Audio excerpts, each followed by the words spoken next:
Assalamualaikum warahmatullahi wabarakatuh.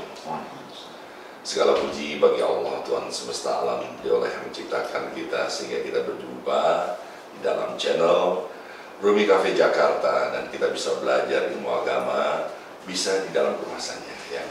Dan salam salawat kita panjatkan kepada besar kita Nabi Muhammad sallallahu alaihi wasallam beserta keluarga dan para sahabatnya. Insya Allah kita diberikan surga yang terbaik, surga di pangkuan Allah ya, begitu dekat tanpa jarak dengan sang teladan. Kita bisa mencium tangannya, menatap cahaya di atas saya. Amin ya robbal alamin. Teman-teman, perkenalkan, nama saya Raden Rizky Mulyawan Kartanegara yang Denda di Kusuma Uri Pancenanen Kutu Bokir ya. Tapi panggil saya Dik doang. Saya tidak sendiri teman-teman, dari channel Rumi Cafe Jakarta. Saya punya seorang sahabat lama sebenarnya, tapi sekarang dia menjadi guru saya. Ingatannya tajam dan kuat sekali. Waktu itu 2008 saya berjumpa dengan Syekh Maulana Hisham Kabani. Saya tidak tahu dia siapa. Saya terpanggil oleh cahayanya saja. Lalu saya duduk bersanding dengan beliau. Saya tanya, beliau itu siapa? Dia menjelaskannya. Masya Allah, sekarang saya duduk berdampingan tapi tidak lagi di bawah ubin tapi di atas bangku. Karena hari ini kita akan membahas masalah yang luar biasa. Temanya milenial. Milenial itu singkatan ya, dari channel Rumi yang bikin singkatannya Mukmin Intelek dan Nasionalis. Kita bersama dengan guru kita Syed Saif Alwi. Assalamualaikum. Waalaikumsalam warahmatullahi. Masya Allah, saya percaya ternyata Al-Quran itu, siapa yang menghafizkan Al-Quran itu ingatannya jadi kuat. Saya sendiri nyaris lupa itu kalau tidak diingatkan. Luar biasa. Boleh saya mencium tangan itu? Insya Allah, Masya Allah.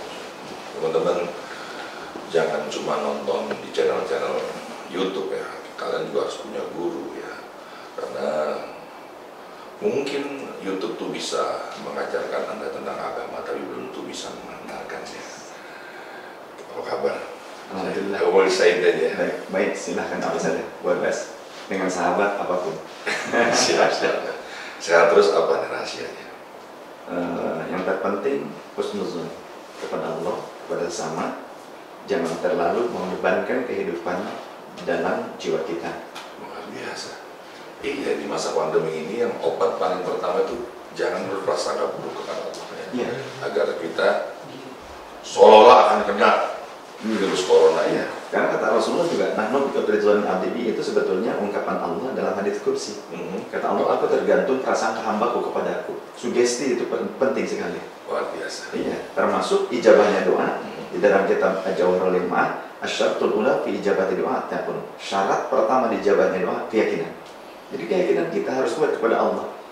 Ketika kita kepada investor saja harus punya keyakinan, apalagi kepada Allah. Benar teman-teman, tadi kita makan bareng terus minum ya seperti air yang kita beli di sembarang tempat. Tapi beliau tadi menyematkan doa agar air itu berubah menjadi air zam-zam. Gimana doanya tadi? Salamun alaika min ma'i zam-zam. Ada salam untukmu dari air zam-zam yang terkasih. Luar biasa. Udah belum masuk tema udah dapat ilmu ya. Air adalah alat rekam doa yang paling canggih. Betul.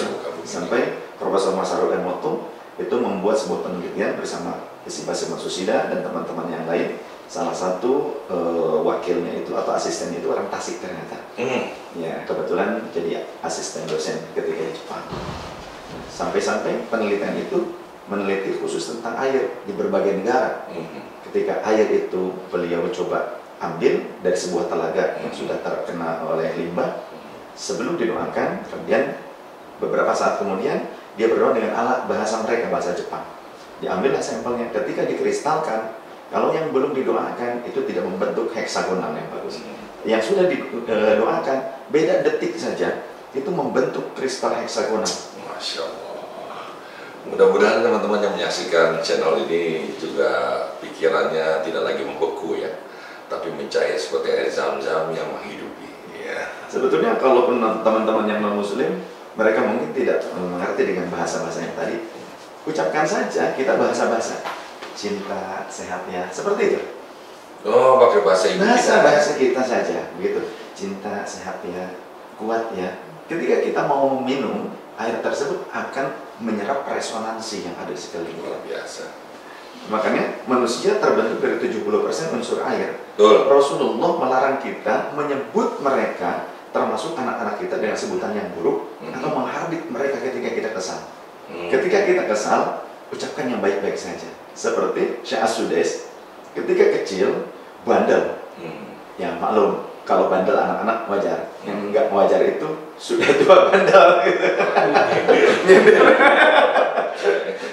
Udah sampai di sini aja.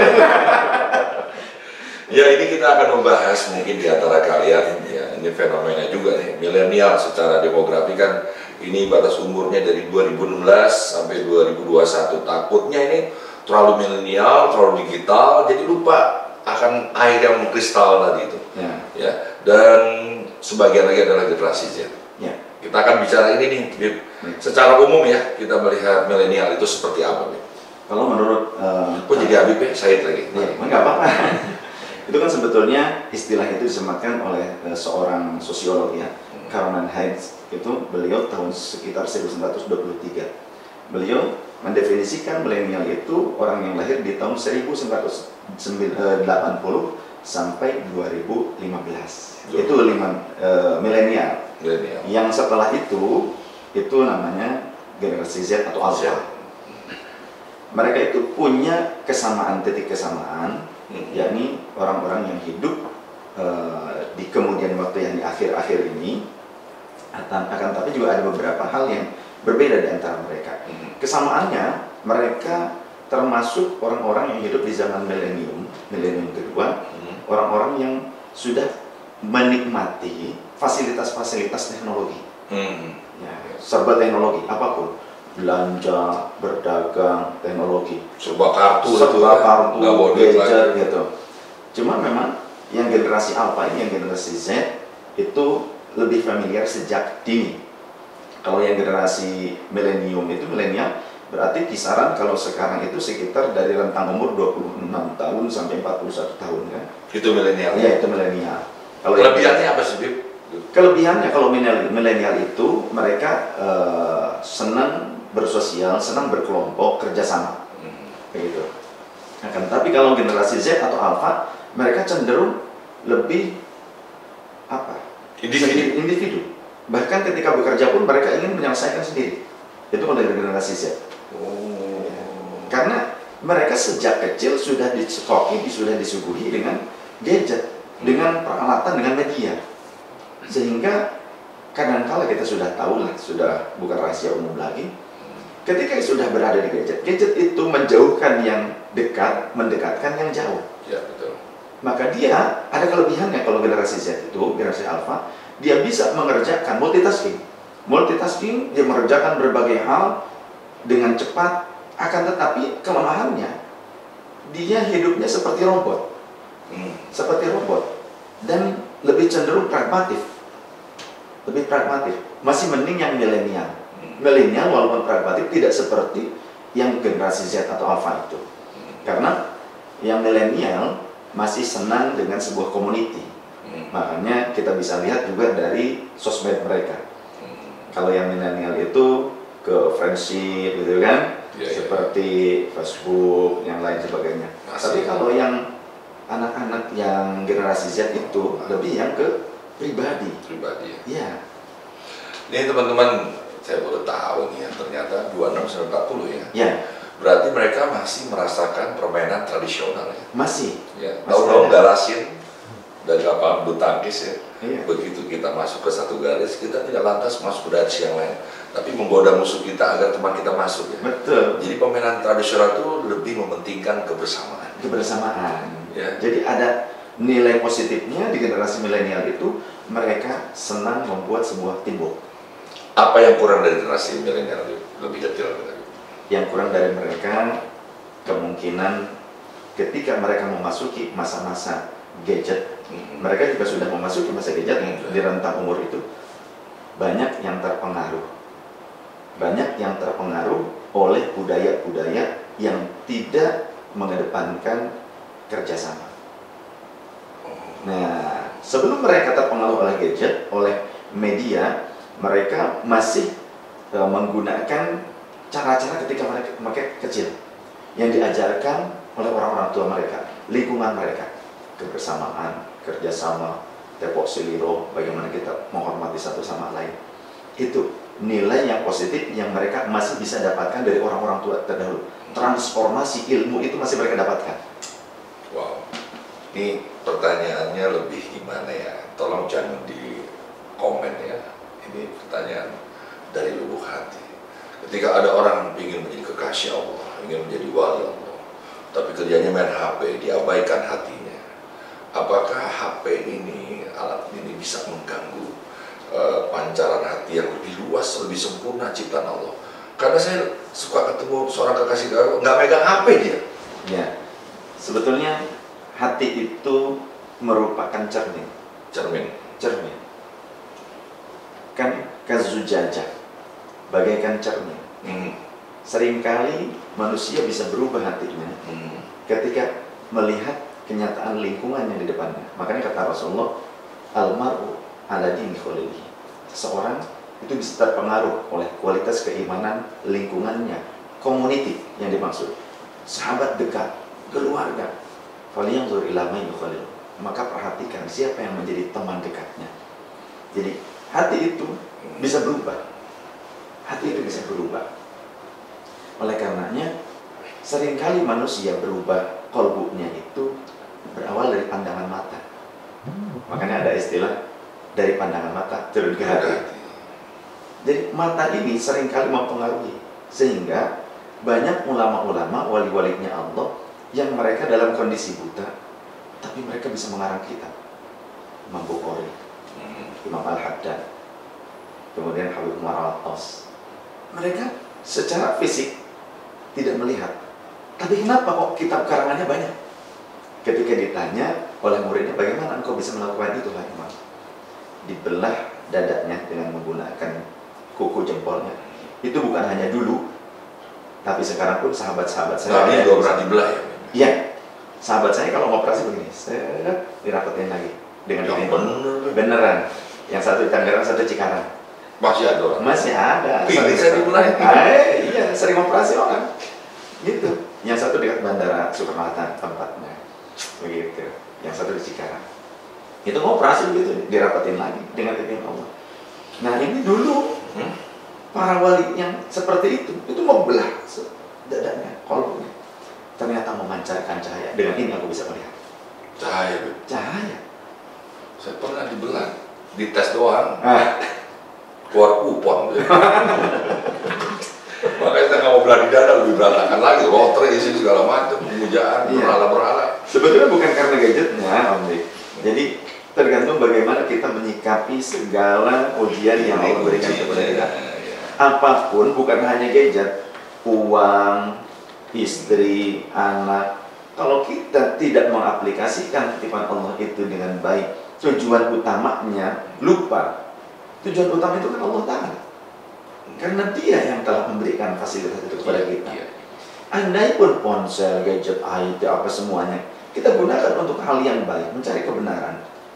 Dan tetap jangan lupa kita harus punya guru, gitu.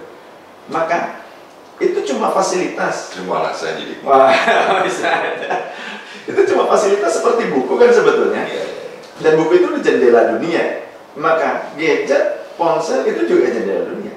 Tapi tergantung bagaimana yang kita baca, apa yang kita saksikan. Iya. Jadi apa ya? Istri, tadi anak, termasuk HP itu perselingkuhan kita dengan Allah ya. Jadi tepat juga beliau mengatakan harus bijaksana menggunakannya, paling tidak seimbang lah ya. Ya, seimbang. Karena Allah tidak pernah meminta kita seluruhnya apa yang fasilitas Allah berikan kepada kita untuk tujuan akhirat. Tidak seperti itu semuanya. Wabtaghi fima ataakallahu ad-daral akhirata wa la tansa nasibaka minad dunya wa ahsin kama ahsana Allah ilaik. Tujuan utamanya jelas, karena kehidupan yang lebih panjang adalah akhirat. Gunakan segala macam yang kami berikan kepada engkau sebagai jembatan, bekal untuk kehidupan akhirat. Tapi jangan lupakan kehidupanmu di dunia. Masya Allah. Saya pernah di broadcast dari anak-anak Rumi itu. Nah, kalau pemain bola, main bola nggak ada yang bawa HP. ya. Makanya mainnya konsentrasi. Betul. Tapi begitu sholat, HP masih dikantongin, masih dibawa ya. Gimana tuh Bibi? Yang saya khawatir pas ruku rakaat kedua di WhatsApp sama ceweknya gitu. Kakak lagi ngapain? Ruku rakaat kedua. Saya pernah begitu. Saya injek tuh Bibi. Nah, gitu. Dulu masih bukan yang ini ya, bukan yang sentuh, ya, masih itu. Ya, masih tombol. Saya bilang ini, Allahu Akbar, beneran kan di sholat tuh. Insya Allah ya, saya ngaku aja lah, saya nggak baik ya. Tapi Allah kan ya Ghafar, ya Ghafur ya. Iya, setiap orang kan punya masa lampau gitu. Jangankan cuma begitu, ada orang-orang yang masa lampaunya kelam tapi malah jadi wali besar. Seperti Sayyidina Rabi'ah ada. Saya ngomongin saya ya. Enggak. Setiap orang punya kesalahan termasuk saya. Kullu bani Adam khata'un. Setiap anak keturunan Adam, setiap manusia itu pasti melakukan kesalahan. Tapi wa khairu khata'in at-tawwabun. Sebaik-baik yang pernah melakukan kesalahan adalah yang mau bertaubat. Kabar gembira tuh buat teman-teman yang suka melakukan kesalahan ya. Ternyata seorang wali itu bukan orang yang sempurna lahir batin. Bukan nabi, bukan rasul. Iya betul. Kalau nabi dan rasul Maksum. pernah melakukan kesalahan ya. Tapi kalau wali sering. Gitu ya. Nih lagi saya mukmin banyak di atas muka bumi ini. Di Indonesia apalagi yang mengaku mukmin luar biasa. Terus intelektual juga banyak. Lihatlah di layar kaca itu, dialognya kelihatan cerdas banget. Kayak dia lebih pintar dari yang memimpin beliau. Terus juga nasionalis juga banyak. Tapi ini yang menggabungkan ini ya, seperti Syed ya, jarang ya saya. Mungkin ada sebetulnya, cuma mungkin tidak muncul di publik ataupun kita yang belum kenal dengan mereka. Saya yakin setiap generasi ada orang-orang terpilih dari Allah Subhanahu wa Ta'ala. Namun memang perlunya ada ukhuwah, adanya silaturahim. Ya, sehebat apapun kalau per orang tidak ada persatuan, maka hancur. Enggak, saudara kalau udah belajar agama, politik nggak penting. Begitu ya. Jangan begitu. Justru kalau orang-orang yang mengerti tentang hukum Allah, tentang tujuan kebijaksanaan, yakni orang-orang yang dekat dengan Allah, mereka tidak terjun di pemerintahan. Lantas nanti yang akan memerintah itu siapa? Al-Imam Abi Hasan Asy'adzili, Perlente. Kalau istilah sekarang, jamnya Rolex, gitu kan? Borju lah ya. Borju, gitu. Kereta kudanya itu bertak-takan permata dan emas. Wah, Rolls Royce lah. Rolls Royce, seperti itu.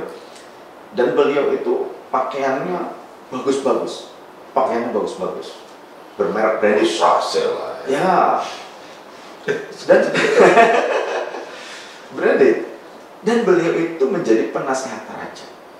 Wow. Jadi one team press, kurang lebih seperti itu. Ada seorang wali yang mengutus santrinya untuk datang khidmat beberapa saat kepada Al-Imam Abi Hasan Asy'adzili. Beliau itu ya dikenal orang kaya, Perlente. Kemudian kata sang guru yang di pesantren, yang di pedalam, yang di kampung, ke muridnya, kamu khidmat kepada beliau. Dan setelah beberapa waktu kemudian nanti kamu pulang, sebelum pulang mintakan nasihat kepada beliau untukku, kata sang kiai. Beliau khidmat ceritanya, udah berangkat khidmat. Bingung tuh santri melihat kok ulama seperti ini, seolah-olah mau berdunia. Perlente pakaiannya megah, kaya, mewah, dekat dengan penguasa pula gitu. Lantas karena tetap dia menuruti perintah guru, ya ikuti terus. Terakhir pas mau pulang, beliau coba mendekat kepada Imam Abi Hasan Asy'adzili, bertanya, dan soal mau pulang, minta izin mau pulang, tapi ada permintaan dari gurunya, jika mau pulang, mohon nasihat apa dari tuan guru untuk kiainya. Kata Imam Abi Hasan Asy'adzili, sampaikan kepada gurumu, jangan mikirin dunia terus. Makin bingung tuh santri, gurunya zuhud, pakaian aja tidak punya banyak, kehidupannya, makanannya, nasihatnya begitu. Sedangkan yang terlihat secara zahir, yang bergumul dengan dunia itu Imam Abi Hasan Asy'adzili. Nah, kenapa kok nasihat kepada gurunya jangan mikirin dunia terus? Apa nggak kebalik ini gitu? Tapi karena manut kepada guru, ya sudah diterima saja. Sambil bingung sepanjang perjalanan, Sampai ide gurunya, dia cerita demikian-demikian. Kemudian gurunya tanya, apa nasihat beliau yang terakhir untukku? Itu yang saya bingung guru, apa? Kata beliau, jangan mikirin dunia mulu. Nangis sang kiai. Nangis sang kiai. Bingung lagi di santri. Kenapa Anda kok menangis, wahai guruku? Ya, setelah selesai tangisannya, beliau berkata, beliau adalah sultanul awliya wali besar. Walau Allah memberikan limpahan dunia kepada beliau, beliau dekat dengan penguasa, tapi beliau tidak berada di bawah penguasa. Beliau sebagai penasihat penguasa. Andaikan para penguasa tidak didekati oleh beliau, maka siapa yang akan mendekati mereka? Pasti mungkin para penjahat-penjahat yang bisa menekan rakyat. Begitu. Kemudian harta pada diri beliau itu pada genggamannya, tidak ada pada kalbunya. Sedangkan aku, mungkin kau melihat aku dalam keadaan subur, tapi aku sering berpikir apa yang harus aku berikan, makan, fasilitas untuk keluarga. Dalam tuh. Jadikan dunia ada pada genggaman, jangan ada di lubuk kalbu.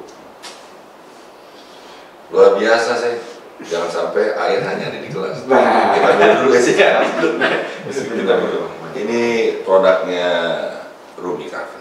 Jadi ada kopi, ada teh tea luar biasa. Teman-teman Rumi Cafe Jakarta juga nonton ini bisa di pause dulu, bisa santai ya. Jangan sampai ada nonton terus ketiduran terus gak ada manfaatnya. Ini kalau buat milenial, ya. Kan tadi kan selain menekankan silaturahim dengan 3 kekuatan tadi, ya. mukmin, intelektual, nasional, harus bagaimana dia startnya? Belajar, apapun karena ilmu. Saya suka ya. Ya. Siapa yang ingin sukses di dunia kata Rasulullah, maka dia harus mendapatkan ilmunya. Siapa yang ingin sukses akhiratnya, ilmu akhirat dia harus mumpuni. Siapa yang ingin sukses dunia dan akhirat, ilmu tentang dunia dan akhirat dua-duanya harus dia genggam. Ilmu ya. Ilmu, apapun berawal dari ilmu. Ya, karena masalah itu orang berilmu tuh udah merasa berilmu, nggak mau belajar lagi. Satu juga itu masalah tersendiri itu. Biasanya yang begitu belajarnya tidak kepada guru, tidak talaki, tapi kepada Maulana Syekh Google radhiyallahu anhu. Ketawanya orang beriman. Satu gigi palsu dia copot. Begitu. Karena ilmu mungkin kalau kita mau memperluas ilmu, broadcast di internet mungkin bisa pintar. Ilmu banyak tersebar di situ. Tapi adab dan keberkahan tidak akan kita pernah dapatkan dari internet. Iya, teman-teman mesti tahu siapa guru itu ya. Guru itu adalah orang yang paling diridhoi oleh Allah Subhanahu wa taala. Kakinya berpijak di belahan bumi manapun Allah ridho bersama dia. Bayangin kalau ridhonya ada dalam genggamannya. Kenapa diridhoi? Karena dia memiliki ilmu yang bermanfaat bagi dirinya, ilmu yang mau diamalkan pada orang lain, dan insya Allah karena ilmunya itu semakin mendekatkan dirinya kepada Allah. Iya, karena kalau kita berguru, punya mursyid, beliau tidak hanya mentransfer ilmu, tapi mencontohkan. Karena kalau kita mempelajari hanya sebatas tekstual, bisa salah. Kata Imam Ma'ruf al-Urhi, "Man ja'ala kitabahu syaikhan faqad kathura ghalatuh." Siapa yang menjadikan buku bacaannya sebagai gurunya, pasti banyak salahnya. Dan itu nyata. Jadi, ketika kita membaca sebuah teks dalam sebuah kitab, kalau salah, kalau tidak punya guru, itu bisa salah. Seperti contoh, dalam Al-Quran saja. Banyak orang sekarang yang belajar dari internet, kemudian merasa paling benar, paling pintar, dan menyalahkan ulama. Dia mengutip sebuah ayat, "Wa alaysa lil insani illa ma sa'a." Setiap manusia tidak akan mendapatkan reward apapun kecuali apa yang telah dilakukannya. Jadi, hadiah pahala dari orang lain yang menghadiahkan bacaan Al-Fatihah, sholawat, doa, sedekah tidak sampai katanya. Ayatnya memang ada dalam Al-Quran, dia kutip ayat itu, tapi salah paham. Kalau istilah Sunda, punten-punten, jika monyet ngagulung kelapa. Seperti kera yang terus memutar-mutar kelapa, tidak tahu isinya, tidak bisa sampai saripatinya. Ya, cuma diputar-putar saja kelapa, digelondong-gelondongin saja. Kelapanya tahu seperti itu, kelapa itu betul buah kelapa, tapi dia tidak akan pernah merasakan rasanya saripati air kelapa tersebut. Nah, begitu pula dalam belajar. Ketika kita belajar harus dengan guru. Seperti tadi ayat Al-Quran tadi, wa laisa lil insani illa ma sa'a. Ayat Qurannya betul, mungkin dia juga hafal, tapi tidak tahu substansinya. Karena perlu banyak cabang ilmu yang dipelajari. Harusnya dia baca dari ayat ke-36. Surah An-Najm yang tadi 39, huruf pertama waw. Huruf waw itu merupakan huruf ataf. Huruf ataf itu tergantung maktub alifnya. Berarti ada korelasi dengan ayat yang sebelumnya, ada kakaknya. Dari ayat 36 kita baca am lam yunabba bima fi suhufi Musa wa Ibrahim alladzi waffa alla taziru waziratu wizra ukhra wa an laysa lil insani illa ma sa'a. Kita baca dari ayat itu kita paham. Apakah kamu sudah membaca apa yang ada di dalam suhufnya Nabi Musa dan Nabi Ibrahim? Jadi ini ketetapan syariat untuk umat Nabi Musa dan Nabi Ibrahim. Walau ada di dalam Al-Quran ini tentang hikayat. Begitu. Asik ya, ilmunya sudah menjadi cakrawala ya. Dan beliau sebelum podcast di Rumi Cafe Jakarta kita ngobrol. Siapa beliau? Ini kayaknya mesti satu bab tersendiri sih. Menarik banget cara dia menuntut ilmunya, tapi saya rahasiakan. Saya akan buka tentang pencarian dia kepada guru-gurunya, tapi jangan lupa di-share dulu nih ya.